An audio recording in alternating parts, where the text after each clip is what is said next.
If we could offer ourselves 7 pieces of advice at 50, these are the thoughts we'd wish we'd received earlier.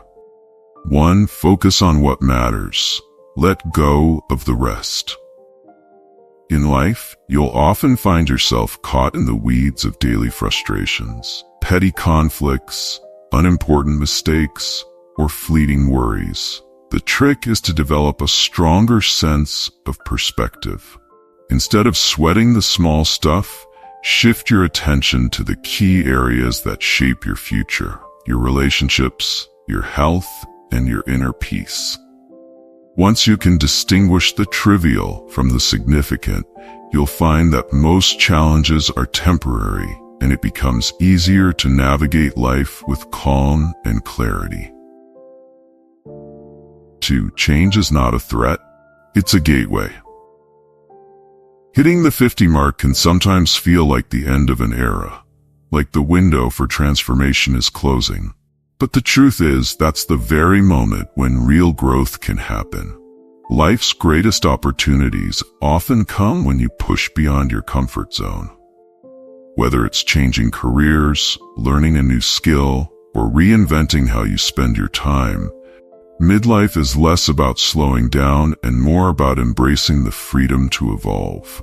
See change not as something to fear, but as an invitation to create something even better. 3. The best investment is in your own well-being.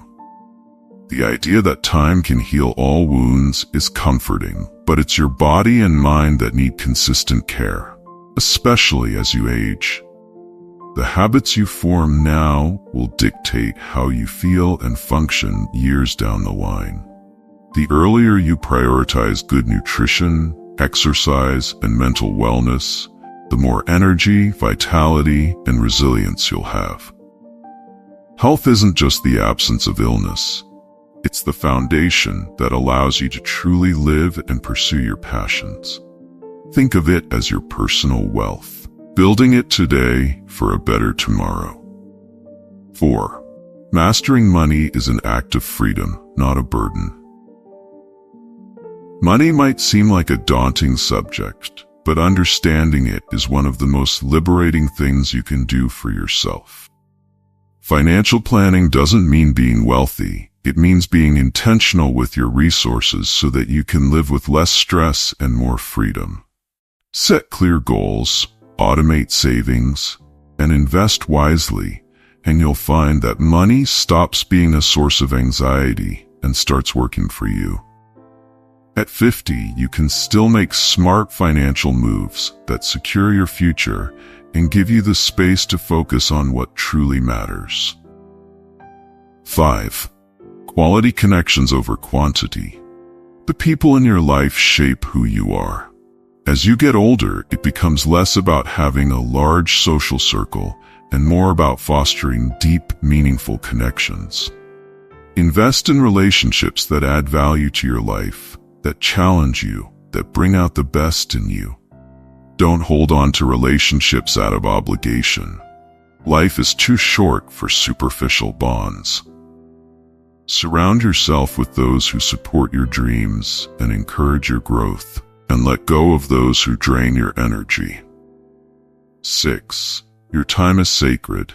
Use it wisely. At 50, you realize how precious time is and how fleeting it can be. Saying yes to everything might feel like being a good person, but in reality, it spreads you thin. Learning to say no is an act of self-respect. It's not about being selfish. It's about making space for what truly fuels your soul, whether that's rest, creativity, or meaningful experiences. When you master the art of saying no without guilt, you reclaim your time and ultimately your life. 7. Let go of regrets. Embrace the now.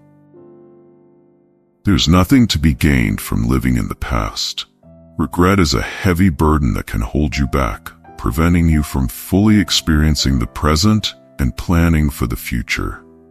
Every moment offers a chance to start fresh, to embrace where you are now, and to make the most of what's left of the journey. At 50, instead of looking back with regret, Look forward with intention. You've survived, learned, and grown. Use that wisdom to savor the present and shape a future that feels fulfilling and meaningful. If you could travel back in time, what would you tell your 50-year-old selves? Let's talk about Mary, now 80, who reflects on this question with a heart full of wisdom and a few lingering regrets. At 50, she was on top of her career, managing deadlines, meetings, and a life that moved at lightning speed. She hardly rested, rarely exercised, and spent more time in front of her work than with her family. In her mind, health was something she would deal with later, once she had the time. She thought her energy was endless, that her body could withstand anything, and that the future was something far off in the distance. Little did she realize how the choices she made in those fast-paced years would impact the quality of her life now. At 80, Mary sees the consequences of those small, overlooked decisions. Looking back, she can now see the importance of balance. At 50, we often feel invincible. We believe we can manage everything and that our health will simply keep up. Mary was no different. She thought she had control, that her health was unshakable, and that she could push her body to its limits. The warning signs were there. Tiredness, a few aches, skipped meals, but they were easy to ignore. One of the greatest lessons Mary discovered in life is the healing power of sleep. For years, she underestimated its importance. She used to believe that sleep was just a break from productivity. Late nights were filled with work or TV, thinking she could catch up on rest during the weekends. But by the time she reached 50, her body started showing signs that sleep couldn't be compromised. Irritability became a constant companion. Her concentration waned, and forgetfulness crept into daily tasks. At first, she blamed it all on work stress. It never occurred to her that her lack of proper sleep was silently harming her health. Now at 80, Mary sees sleep as essential as breathing. A lifetime of sleep deprivation didn't just leave her feeling tired. It contributed to serious health problems. Her heart health suffered. She developed type 2 diabetes, and her mind no longer felt as sharp as it once did. If she could turn back the clock, she would make sleep a non-negotiable part of her routine. She would aim for 7 or more hours every night, treating it with the same importance as a balanced diet or regular exercise. Today, she urges others to respect their sleep. It's not just about rest, it's about rejuvenation. Creating a peaceful sleep environment, free from distractions, and seeking medical advice if sleep problems persist are keys to better health. Mary also learned that the people we surround ourselves with can either lift us up or pull us down. At 50, she had a large circle of acquaintances. She believed that having many friends meant a rich social life. But one friend, let's call him Peter, always brought negativity into their conversations. He would complain endlessly, turning every meeting into a draining experience. At first, Mary thought she was being supportive by listening. But over time, she realized she left each interaction feeling exhausted, not uplifted. By 80, she recognized that some relationships can deplete our energy. It's not selfish to distance ourselves from such people. It's self-care. She now advises everyone to evaluate their relationships. After every interaction, we should ask ourselves how we feel. Energized, inspired, or anxious and drained. Keeping only the relationships that nurture our well-being can make a world of difference. And it's never too late to forge new connections. Joining clubs, taking up hobbies, or volunteering can open doors to meaningful friendships that truly enrich our lives. Another lesson Mary wishes she embraced earlier is the importance of movement. At 50, she often found excuses to skip exercise. There was always too much to do. She wasn't overweight, so she didn't think it was necessary. But now, at 80, she understands how vital exercise is for maintaining overall health. Exercise isn't just for the body, it's for the mind and spirit. Regular physical activity could have prevented some of the mobility issues and chronic pain she now faces. Mary now tells others to start small, but start now. A simple walk, a gentle stretch, anything that gets the body moving is a step in the right direction. Physical activity keeps the heart healthy, balances hormones, and sharpens the mind. It's never too late to begin, but the sooner we incorporate movement into our routine, the better we will feel in the long run.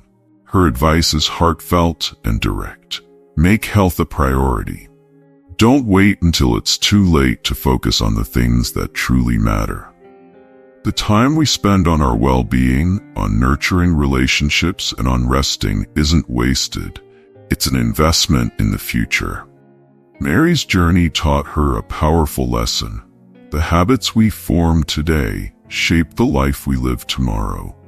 At 50, she realized that what once felt harmless, smoking a few cigarettes, enjoying a nightly drink, grabbing fast food for convenience, was slowly laying the groundwork for future problems. She didn't see it at the time, but these habits were building a fragile foundation for her health. As time passed, the habits became more deeply rooted, making them harder to change. If she could go back, Mary would be much more deliberate in choosing her habits, fully aware that they would eventually affect her quality of life. One of Mary's most profound realizations was that small actions today have long-term consequences. She urges us to look at our daily habits with a future-focused lens. It's easy to overlook how these choices impact us years down the road, but Mary encourages everyone to pause and ask, how will this affect me in 10, 20, or 30 years? Taking a long-term view transforms our perspective, helping us see that what we do today matters far more than we realize. Mary also learned that changing habits isn't about perfection or sudden sweeping changes. It's about steady, intentional progress. When she decided to stop smoking, she didn't just quit cold turkey. She replaced the habit with chewing sugar-free gum. When she wanted to drink less alcohol, she didn't just stop. She found a healthier alternative, like a relaxing tea in the evenings. These weren't temporary fixes. They were small, thoughtful steps toward a healthier life. Mary's advice is simple. Start small, focus on one habit at a time, and be patient with yourself. These aren't quick fixes. They are lifelong adjustments.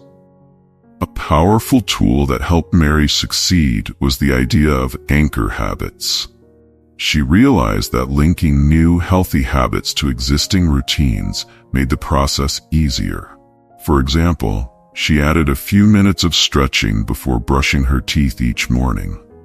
By connecting the new habit to something familiar, it became part of her routine without feeling overwhelming.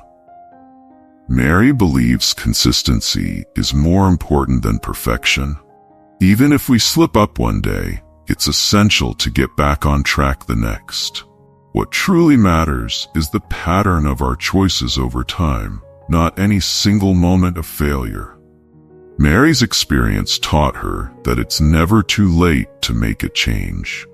At 50, she found she still had the mental and physical flexibility to shift her habits. She encourages us to embrace the opportunity to make changes before it's too late. Our bodies and minds are capable of transformation, especially when we start sooner rather than later. By making small changes now, we set ourselves up for long-term success. Another perspective Mary gained was that cultivating healthy habits is an act of self-love. Each time we choose a better habit, we're sending ourselves a message. We care about our future. These small acts of care accumulate over time, creating a solid foundation for future well-being. Mary emphasizes that our future selves will thank us for the effort we put in today. The road to healthier habits isn't always smooth, but Mary discovered it's one of the most meaningful things we can do. Habits are more than just routines. They are the building blocks of our lives. Each choice we make moves us either toward or away from the life we want. Mary encourages us to embrace the power we have to shape our future through our everyday actions. One of Mary's key messages is to give ourselves time. Healthy habits take time to develop, and the results may not be immediate. But with patience, the small, consistent actions we take today will accumulate into significant, lasting change. She advises us to stay committed to the process, knowing that long-term benefits come from long-term consistency. No matter where we are in life, Mary believes there's always room for improvement. Even if we've spent years following unhealthy patterns, it's never too late to turn things around. The most important step is to start and to keep going, even when the path seems difficult. Reflecting on her journey, Mary frequently reminds others that we have more control over our future than we realize. Every decision, every habit we build today has a direct impact on the life we'll lead tomorrow. By choosing habits that support our well-being, we actively create a better future for ourselves, one small choice at a time. Building healthy habits isn't just about avoiding negative outcomes. It's about creating a life of balance, joy, and fulfillment.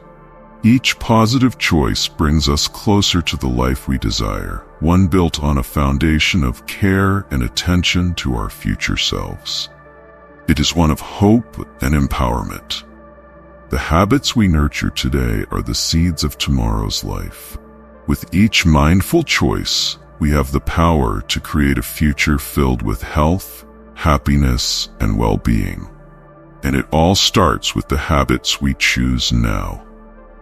She encourages us to take small steps, because it's those small decisions that build a life. Go for a walk, choose a nourishing meal, take the time to breathe, and rest. These actions may seem insignificant in the moment, but they build the foundation for a future filled with vitality and strength. If we could have that conversation with our younger selves, the message would be urgent. Start now. Don't delay. The things we overlook at 50 can become the very challenges we face at 80. But there is hope. It's never too late to make a change. Another crucial lesson Mary learned is that money may bring security, but not happiness. At 50, she had reached the peak of her career, earning well but spending more than she realized. She believed that after working so hard, she deserved to indulge in every luxury: new cars, designer outfits, and gourmet dinners. It all seemed justified. But over time, Mary came to understand that she was accumulating material things without true meaning. Even worse, she had neglected her future financial security. She realized, perhaps too late, that the real value of money lies not in the fleeting pleasure of what it can buy, but in the long-term security and freedom it provides. Mary now urges others to begin saving early. She advises setting aside at least 10% of what we earn. Though it might feel like a small amount at first, over time, thanks to compound interest, it grows into something significant. More importantly, saving creates a sense of security that no expensive possession can match. Mary emphasizes that it's vital to think about our future. We should imagine ourselves at 80. What will give us peace and contentment then? A well-managed bank account or memories of lavish purchases? For Mary, the most precious memories are of the simple moments shared with family and friends, not the material possessions she once thought would bring her joy. Mary highlights the importance of educating ourselves about personal finance. Even at 50, there's still time to learn about investing, planning for retirement, and managing money effectively. She urges everyone to take control of their financial future rather than relying on others to manage it. Starting with a budget is key. We need to know exactly where our money goes and cut back on unnecessary expenses. Mary also advises diversifying our investments to reduce risk, reminding us that investing wisely is about long-term stability, not gambling. It's never too late to start improving our financial habits, but the sooner we begin, the better off we'll be. She also came to understand that relationships are what truly bring happiness. At 50, Mary realized she had spent years prioritizing work above all else, believing that securing a comfortable future for her family was the most important thing. But in doing so, she missed countless valuable moments: birthdays, family dinners, and catching up with old friends. She had always been too busy, always had an excuse. Now, she regrets the time lost. Mary learned that relationships are life's true treasures, and that the bonds we create with others give our lives meaning.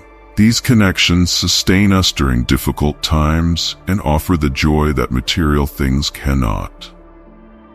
Mary believes that if she could go back, she would prioritize relationships above everything else: family, friends, and the community around us.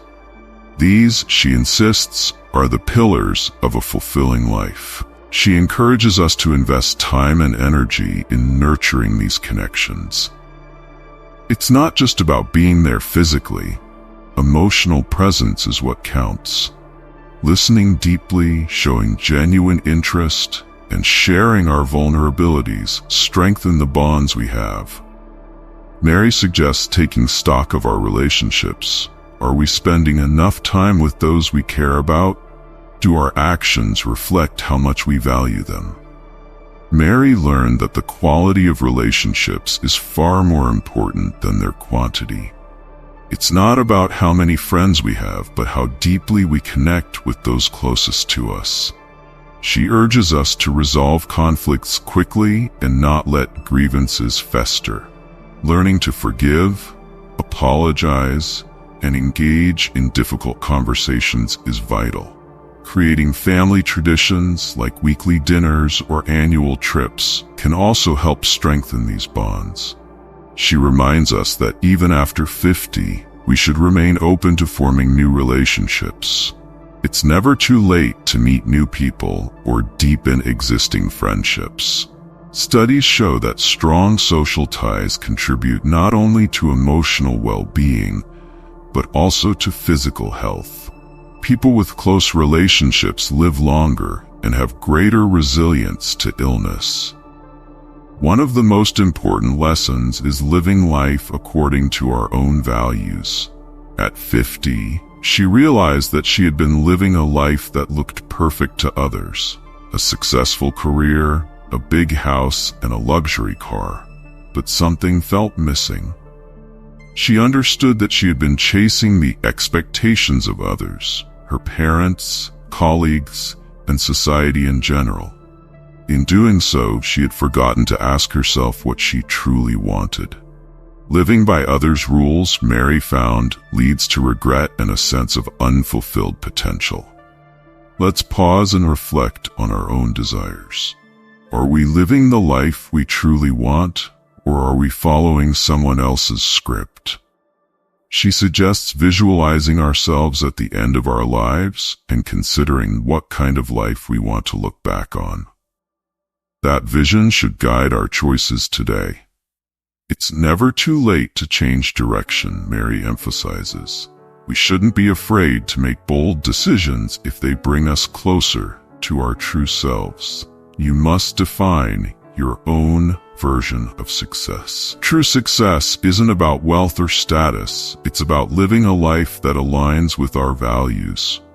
Surrounding ourselves with people who support our authenticity is crucial.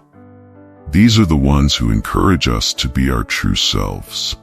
Living authentically doesn't mean ignoring others' needs. It's about balancing personal truth with social responsibility. Mary concludes with a powerful reflection. We are the authors of our own stories. We should never let others' judgments or expectations stop us from living the life we really want. True happiness comes from being genuine. Mary's story is a powerful reminder. At 50, we still have time. We can shift our focus to what matters most. Our health, our relationships, our peace of mind, these are the things that will carry us through the years to come. The sooner we embrace that, the better our future will be. As Mary reflects, her words carry both caution and encouragement. We have the chance to make a difference in our lives now. It's not about waiting for the perfect moment, but about starting today with small steps that lead to lasting change.